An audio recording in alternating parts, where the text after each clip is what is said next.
I'm Nigel Scarfe. I'm one of the owners of Imagination Gaming here in the UK. And we've been using traditional style games to teach in schools and other educational environments for the last 15, 16 years or so, I think it is now. So we use all sorts of board games, card games, and whether we're trying to teach maths or literacy or social skills, whether we're working with children as young as 3 or adults in perhaps prisons or women's institutes or old people's homes, we're using games to not only teach, but to start conversations, to get people thinking and learning and understand a little bit more about themselves. We use a huge array of games depending on where we're going to go. But ultimately, most of the games that we use fall within a set criteria. So we have a kind of a golden set of rules for the games that we use. So, for example, the games would have to have a very short explanation time. We need to be able to teach them in about 30 seconds. They have to have lots of replay value. The games themselves, like I said, I can explain it in about 30 seconds so that children in break times can play the games, or after school clubs, as well as being able to teach an entire class of children. We have certain ways of working as well. So, for example, we have certain rules that we employ when working with a class of kids. So, for example, we don't really let children win games. We don't believe that that's a good rule to sort of put out there. We will often have, with the first time we play a game, we will play just to learn the game. So there'll be no winning, there'll be no losing at all for the first game. We often find that if we're sat in a classroom of 30 kids, you'll often have around a table a particularly smart child, maybe a child that struggles, and a couple that sat in between. And if we play to win right from the outset, we know that someone at that table is going to hate the game and not going to want to play again because they feel they've done really badly. Whereas actually, if we give them more time to understand the game, learn the rules, they'll be far more engaged further down the line. So we use any sort of games, as long as they kind of fit within these rules, to teach mathematics, literacy. We work with small groups, full classes, but it's all about using tabletop games that you have to pick up, use across a table, talk with someone, see their face, read their body language, to actually engage and infuse those kids into going, you know what, I really enjoy this. I want to do it more. And we know that all the time they're doing that, it's helping with their basic core skills, which means that in their maths lessons, they'll find it easier to concentrate. When they're doing English, they'll find their understanding of words is made easier through their gameplay that they've done previously. And vice versa, the harder they work in a maths lesson, the easier they will find the games. So we've been doing this for about, like I say, about 15, 16 years. And it's about finding the right range of games to go in and deal with problems that schools are facing, whether the children are struggling at maths, whether they have a problem with bullies and the bullied. Well, we can go in there using games and using how we work, deal with that problem, give them an outcome that the school are really looking for, but that the kids and the teachers absolutely love. We work both face-to-face with classes, although at the moment, obviously with COVID, we're doing an awful lot of online work. So we may work either just at the front of the class, or we may work remotely with the class, and we'll do various sorts of problem-solving activities to do that. But no matter how we do it, the kids absolutely love it. And the way we pitch it to the entire class, it doesn't matter how little confidence a child has, they will always feel, you know what, I can do that. I'm enjoying this. I want to do this more. And if we can light that fire right at the outset of an engagement, we'll keep them on board and we'll push them to keep thinking for the entire lesson, maybe 45 minutes or so. So what we might do, for example, if we had, if the school asked us, look, we've got a bit of an issue with bullying, we will often say, take a group of the kids that are known for bullying, some of the children that, you know, have suffered from that, and we would introduce a range of cooperative games that only by working together will they beat the game. So they either win together or they lose together. And through the process of doing that, what it will do as well is it will highlight to everyone, even though this child might seem in their eyes weak, he's no good, within the context of a game, we'll find that, you know what, his problem solving skills are really good. His maths is great. His number, his letter, his word skills are all really, really good. Maybe I need this kid a bit more on side, because while they're playing the game, there'll be smiles aplenty. They'll all be enjoying it. And before they've realized, they'll have forgotten that, well, actually, I bully this kid and he bullies me. All that will drop. They'll lose their almost defensive edge that they've got about interacting, and they'll get on far better. So cooperative games, the right cooperative games, are a great way of doing that. So there's one example of some of the things that we would do. And like I say, it's not limited to schools. We work with higher education. We work with special schools that have real extreme behavioural issues, prisons, places like this. Obviously, the range of games that we would take into that environment is completely different to what we take into a school environment, but ultimately it's to do the same thing. The games are there to allow us to create a conversation, to create an environment where everyone's having fun, smiling, and they want to learn, they want to do more. And the more they play the games, the more they'll get a taste of it and go, I want to do this again. I can't wait Nigel, to do this. May I ask you a question? Of course you can. So to your example for bullying, for instance, how frequently do you have to go back into a classroom to play games to kind of reinforce this? I mean, I'm certain it's not just an instant chain, you know, instantly they played the games and now their bullies aren't bullying anymore, and the kids that were getting bullied feel more confidence about their abilities. So how do you reinforce this beyond that first meeting? Yeah, it's more about, so when we do that sort of work, that will often be with a school that are looking almost for a change of culture. So we may go into that school once a week, every week, or we may go in every term or every half term. And you can see after several interactions that things do improve. They almost see that it almost becomes boring for them to start. Like I say, it doesn't change instantly, absolutely does not. But the more you do play the games like that, the more you get them laughing together, the more the child who's bullying, who's often got it for various insecurities that they have themselves, they forget about them. The thing that they remember when they're with that child is, I have a laugh, I've had a really good time. They're not really thinking about, oh yeah, he's smarter than me, so I need to bully him. They're thinking, you know what, every time I'm sat around with this kid, I'm enjoying myself.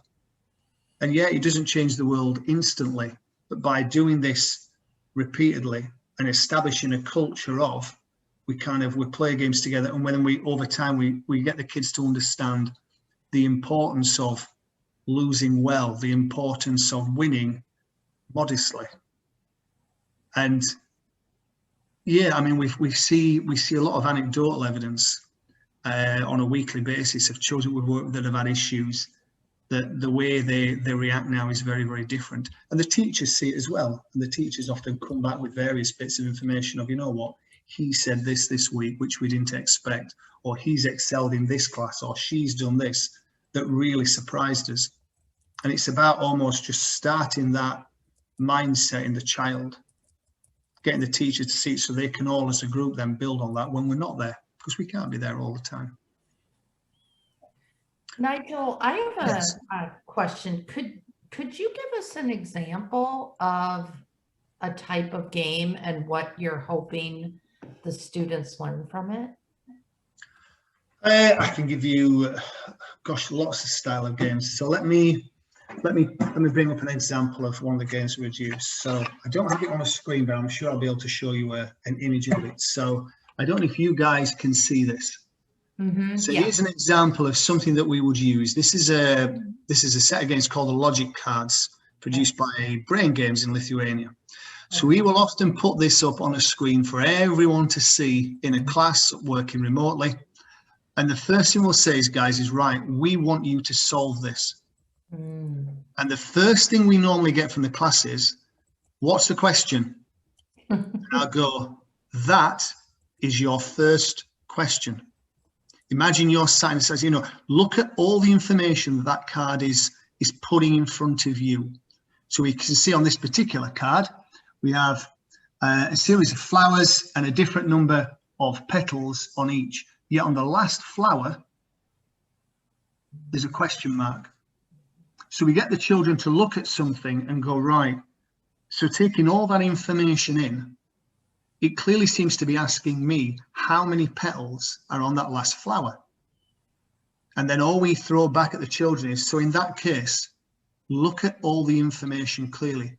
Don't imagine you're in an exam. So the children here would normally have SATs around this time. And we use these sort of activities prior to the children sitting exams to try and reinforce and say, if you're in a SATs exam, don't read the question once and put your answer. Read the question. Now look at it again at half speed. Make sure you truly understand what that question is. Now try and answer it. So when we look at the detail, which is what we instill in the children, we can see there are 9 flowers. There are 7 flowers, 9, 7, 5, 3. Well, there's what's on the last one. We can see a pattern that says it's going down by 2 every single time. The children do it, and by giving them small amounts of information for them to go and think about, they can very quickly come up with an answer. But the other thing we do with questions like this is we say to the children, if you give me an answer, I'll give you a point. If you give me the right reason why, I'll give you 5 points. Because you want them to understand is, don't just guess. Guessing's okay every now and again, but ultimately it's about you understanding not only how did you get to the answer, but how can you use that understanding to help with further questions. Does that help? Does that make sense? Wonderful. Thank you. Totally get it. Yeah. And it doesn't matter whether we're working with children as sort of 5, 6-year-old, we'll have similar sort of activities that we use, like the brain box range that's out here. Or whether we're using this with adult learners, or we're going into a women's institute and working with ladies there, just having a bit of a fun quiz type night. We use the same style of games and reasoning and interaction with them. So for example, when we're playing a game, we won't say, this is how you win. We'll get to that later. The most important thing is not how do you win, is how do we play? Get that bit first. And then once everyone that's playing the game really understands that, now let's play. Otherwise, you're going to alienate those children quite early on that didn't really get the game. They lost. When we ask them what they thought of the game, they go, that was awful, boring, don't want to play again. Because they just don't get it. And that's the easiest reaction for them to have. So if we focus on those children or those adults so that everyone knows how to play well, or at least adequately, then we can play to win. But now everyone's on a slightly more level playing field. And they can understand that's why I lost, or that's why I won. So every time they play, they learn from that experience. They get better. Next question. Any other questions? I think at one of these global innovation field trips, you should bring a game and we should play it. Mm-hmm. Different countries. That would be kind of fun to demonstrate, wouldn't it? I can absolutely do that. We do similar things where we will work remotely with several classes all at the same time, usually in the same school, but there's no reason why you can't do that elsewhere and pit different children from different classes and different countries against each other in a real fun quiz sort of activity. Because what a lot of the games and activities that we use do is it challenges the children's perceptions of, once you've given an answer, double check it, because they're almost designed to catch you out. So it makes you recheck your answer, which is an important thing to do. Certainly when you're at school, check your working out again, talk to your teammates, is it going to be the right answer? Leslie, don't you think it would be cool to have gaming happening between students from 2 different countries or multiple countries at the same time?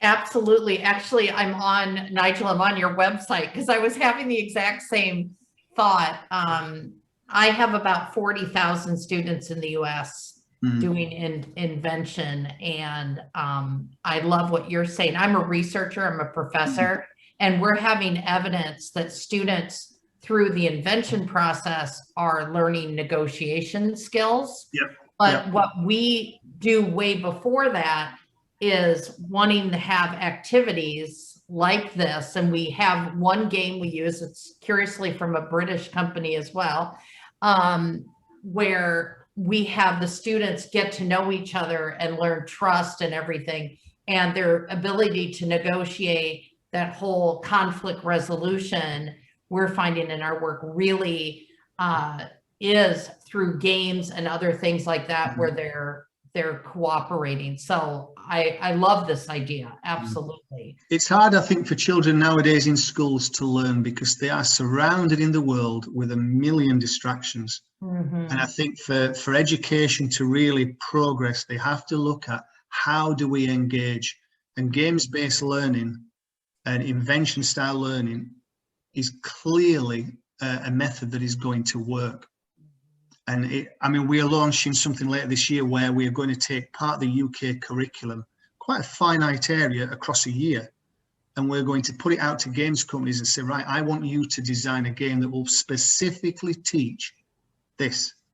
And then be able to go in a school, one of the schools where we work with quite regular, and say, right, I'd like to go in and use these games to teach across the year what your teachers are teaching to everyone in class, and see the difference that games-based learning has on those specific classes.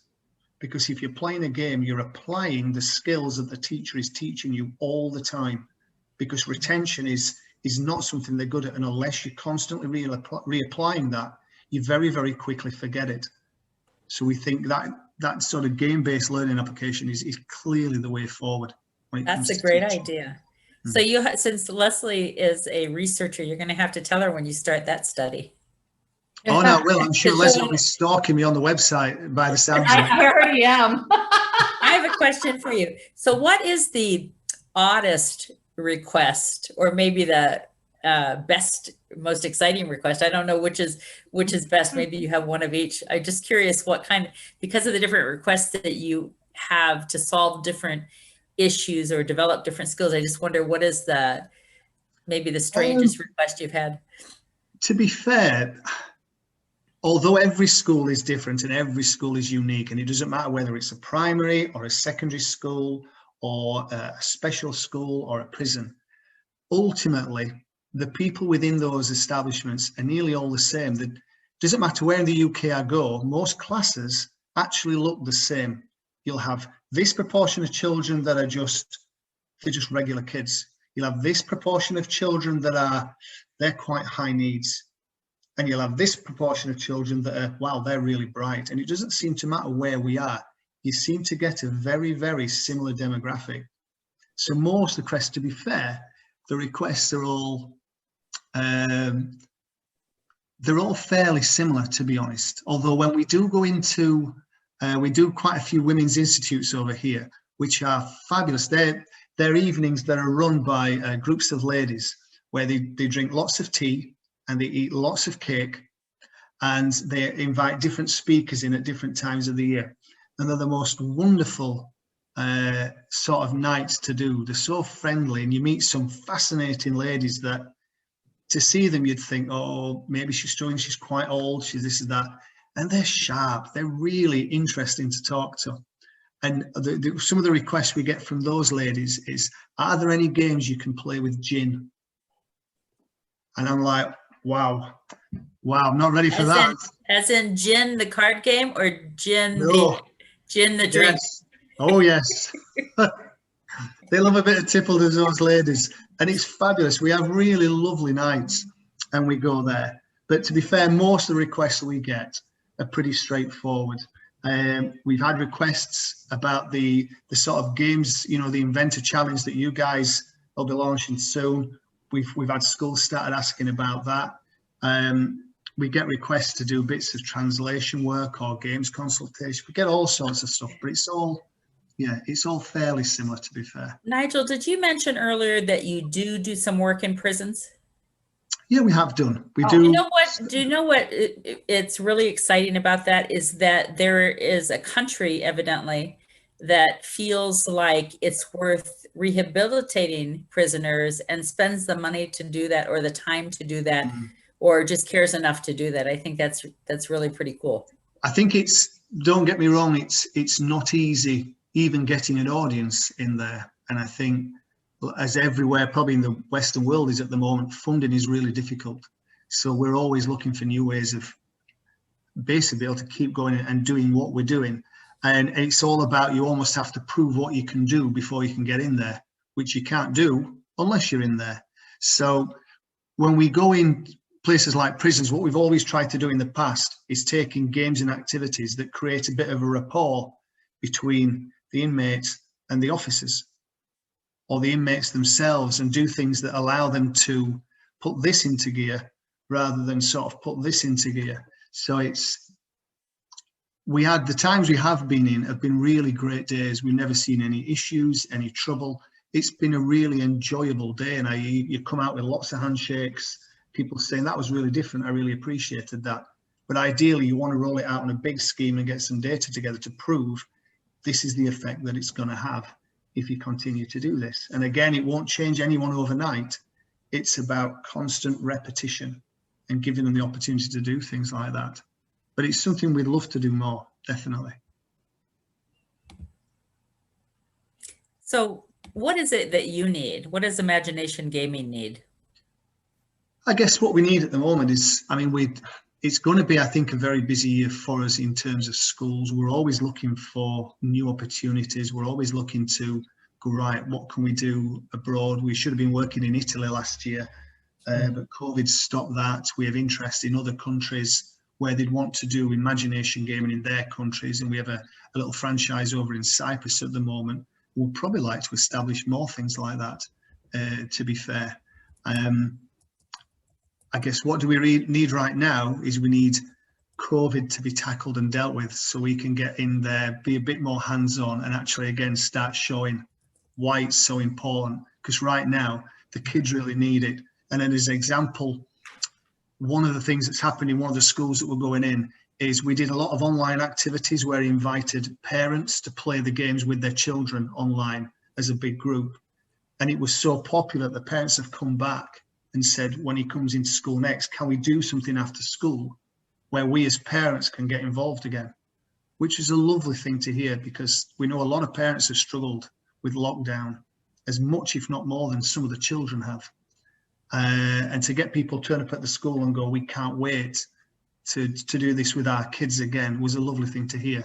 So yeah, as soon as the sort of pandemic has receded a little bit, that's certainly going to help us.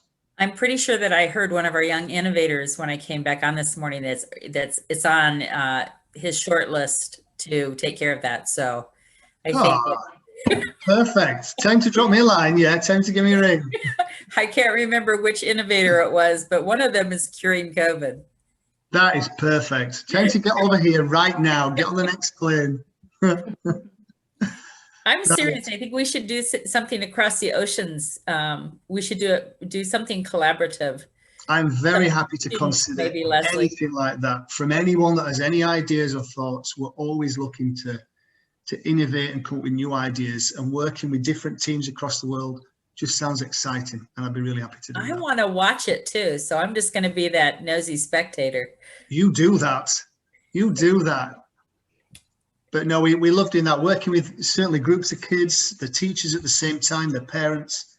You find that everyone will enjoy it. How we run it is full of energy, full of positivity.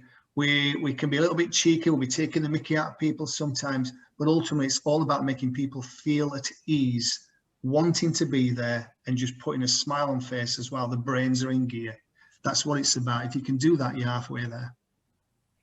Yeah, I was just going to say, Nigel, I'll reach out to you because there may be an opportunity where you could kind of present and run one of these with all of the people in my program. And that could help at least draw, sales. Our teachers right now buy a game called Extraordinaires that's from a British company. I can't remember the name of them. And so that may help. And I think it'd be really fun. Then we could invite, everyone to watch it. Julie, everyone can come. We call them seminars, and then they're posted. So. Right. We could do a little bit of a fun sort of quiz tournament for everyone involved, and they can just mark themselves. And we'll do a lot of different things that it doesn't matter whether you're good with numbers or you're good with words or you're just good at problem solving and critical thinking. We'll have a whole range of things that will challenge anyone and everyone. So I'd be more than happy to do that. Yeah. Awesome. I think that's fabulous. Sounds like a plan. Yeah. Thank you. My pleasure. So I want to thank you for presenting for us today and sharing a little bit more. My pleasure. Thanks for hosting it. And I will look forward to the invite that I see from you and Dr. Flynn. Yeah, I shall look forward to that. Thank you, Leslie. See you later, guys. Bye.